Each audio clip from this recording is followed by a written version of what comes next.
আসসালামু আলাইকুম রহমতুল্লাহি বারাকাতুহু viewers, welcome back to my channel. তো আসওয়ালডে আপনাদের সবাইকে স্বাগতম। রোজার মধ্যে আমরা ঢাকায় গিয়েছিলাম, আর ঢাকায় থেকে কিছু ভিডিও আজকের ব্লগের সাথে আমি অ্যাড করে নিচ্ছি। আর আমার সকল সাবস্ক্রাইবার, সকল বন্ধুদের কাছে আমার কমেন্টে চাওয়া রইল আপনাদের সবার শহর এবং গ্রাম দুই জিনিসের মধ্যে পার্থক্য কতটুক, আর এটা কার কার কাছে কোনটা ভালো লাগে, গ্রাম নাকি শহর। এই জন্য আমি দুইটা ভিডিও একত্রে করে নিয়েছি। আর আমরা ঢাকায় সেটেল হওয়ার জন্য চিন্তা ভাবনা করতেছিলাম, এর জন্য কিছু প্রিপারেশন নিতেছিলাম। তো ভাবছি এখন কি করা যায়, কি করব। আমাদের কাছে গ্রাম নাকি শহর কোনটার প্রাধান্য হবে।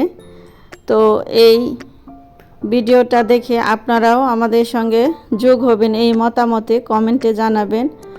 আর আমার বোনের মেয়ে ঋতু আরও নানু, তো আমরা আজকে ঢাকায় থেকে চলে যাচ্ছি আমাদের বাসার দিকে গাজীপুরে। আর আমাদের গাজীপুরটাও কিন্তু গ্রাম নয়, ঢাকার বারান্দা। গাজীপুরের নাম হচ্ছে ঢাকার একটা বারান্দা। তো যাই হোক, এই যে দেখেন গ্রামের পরিবেশ, এখান থেকেই শুরু করেন বন্ধুরা। কি মনে হয় আপনাদের, কোন পরিবেশটা কোন সিচুয়েশনে আমাদের সাথে অ্যাডজাস্ট হয়ে যায়, বা আমরা কোনটাকে বেছে নেব? এই প্রশ্নটা আমার সকল সাবস্ক্রাইবার বন্ধুদের কাছে রয়ে গেল, কমেন্টে আমাকে জানাবেন আর আমাদের মতামতে সাহায্য করবেন সঠিক মতামতটা নেওয়ার জন্য। এই যে এটা হচ্ছে আমার ছোট নিজের তৈরি একটা গ্রাম। আমার নিজের তৈরি গ্রামটা আপনাদের কেমন লাগে সেটাও আমাদের জানাবেন। এই যে আমার সাজনা গাছটা প্রচুর সাজনা এসেছে। আমরা মানুষ যন্ত্রের মতো, তবুও আমাদের চলতে হয়। তো চলতে চলতে হাঁপিয়ে উঠি আমরা, এর জন্য ব্রেক নেওয়ার জন্য চলে গিয়েছিলাম দেশের বাইরে। তো এসে দেখি আমার ছোট গ্রামটার এই হাল, এই অবস্থা। এই যে দেখেন সবগুলো টমেটো একেবারে পেকে টুইটম্বর, আর পাখি অনেক খেয়েছে, খাচ্ছে। তো আমার ছোট গ্রামটার প্রতি আমার অনেক অনেক ভালোবাসা, আর এটা আমার যত্নের ছোঁয়া। আমার ইউটিউবের সাবস্ক্রাইবার বন্ধুদের মধ্যে, আপুদের মধ্যে অনেকেই দেখি অনেক সুন্দর সুন্দর কথা বলে, তাদের ভিডিওগুলোতে অনেক সুন্দর সুন্দর উপদেশ, আদেশ বা জীবনের চিরাচরিত্র অনেক কথা বলে। কিন্তু আমি আমার ভিডিওটাতে কিছু কথা বলতে চাই, কিন্তু আমার এই ছোট গ্রামটার কথা বলতে বলতে সেই সময়টায় চলে যায়, আমার আর কথা বলা হয় না। এই যে দেখেন আমার আম গাছে কুমড়ো ধরেছে। আমি এই সময়টাতে চাই আমার মনের বা আমার আবেগের কিছু কথা বলার জন্য। দেখেন এগুলো দেখেই আমি বলতে ভুলে যাই আমি কি বলতে চাই। আর আমার সাজনা গাছ আর এই বেগুন গাছ প্রচুর ফলন হয়েছে এবার। আর মাশাআল্লাহ আরেকটা বিষয় হচ্ছে, এখানে আমার এলাচ গাছ আছে। যখন আমি এলাচ গাছটা নিয়ে এসেছিলাম, সবাই আমাকে বলেছিল এলাচ গাছটাতে গাছ হবে, শুধু এলাচ আসবে না, আপনি কেন নিয়ে এসেছেন, অযথা এটাকে যত্ন করতে হবে। তো যাই হোক, আমি তারপরে ওটা রোপণ করেছি। 6 মাসের ভেতরে মাশাআল্লাহ আমার গাছ ভর্তি এলাচ ফুল এসেছে, এলাচ ধরেছে। তো দেখা যায় আসলে যত্নে সব কিছুই হয়ে যায়, আর অযত্নে সব কিছু নষ্ট হয়ে যায়, এটাই প্রমাণ হয় সব কিছুতে। প্রত্যেক বছর আমার এই গাছটাতে প্রচুর সাজনা আসে, কিন্তু গতবার আমার এই গাছটাতে কোনো সাজনা এসেছিল না, কারণ সেখানে কোনো যত্ন ছিল না। গতবার আমি উত্তরার বাসায় ছিলাম বেশিরভাগ সময়, আর উত্তরার বাসায় থেকে এসে আমি যত্ন করতে পারি নাই, আর আমাকে কোনো ফলনও দেয় নাই। কিন্তু এইবার দেখেন আমার গাছের অবস্থা মাশাআল্লাহ।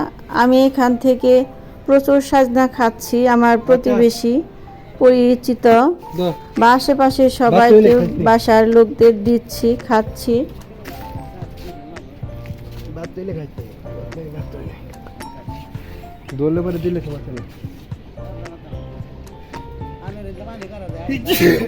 হ্যাঁ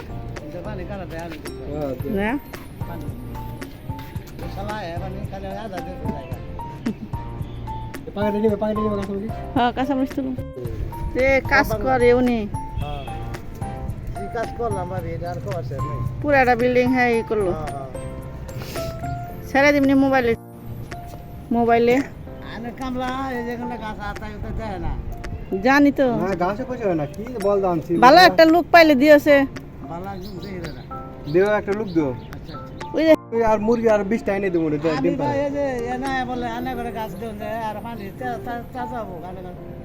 চিন্তা করো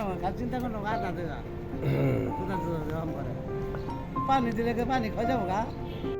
আর এবার দেখেন আমি প্রতিবেশী সবাইকে দিয়ে আমার সাজনা গাছে প্রচুর সাজনা রয়ে গেছে।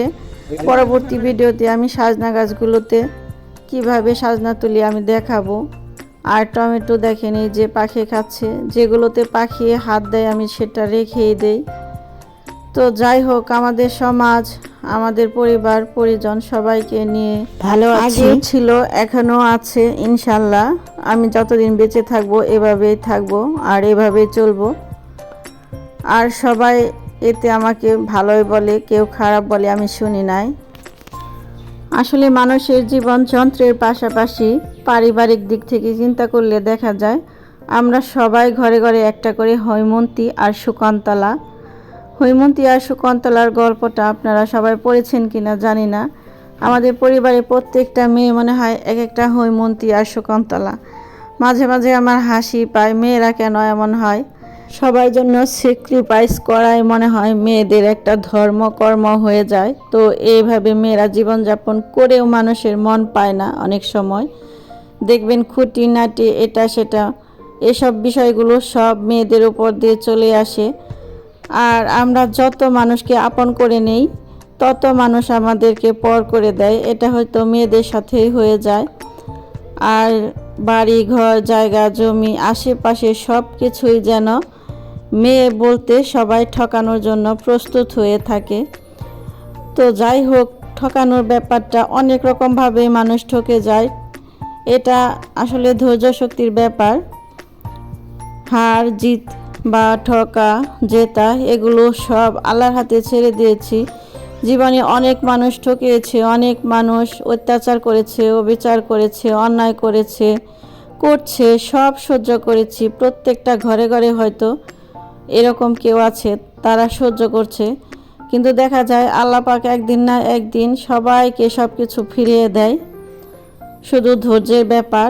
আর এই ধৈর্যটাই আল্লাহর কাছে আমরা সবাই চেয়ে যাই। আল্লাহ আমাদের ধৈর্য দেখ, সহ্য করার ক্ষমতা দেখ, আমাদের সকল গুনাহ মাফ করে দেখ। আর যাদের মন মানসিকতা আছে সারা জীবন অত্যাচার করার, অবিচার করার, ঠকানোর, তাদেরকে আল্লাহ ঈমান দেখ, এই দোয়াই করি সবার কাছে। তো অনেক কথা এভাবে বলতে ইচ্ছে করে আমার সাবস্ক্রাইবার আপুদের মতো।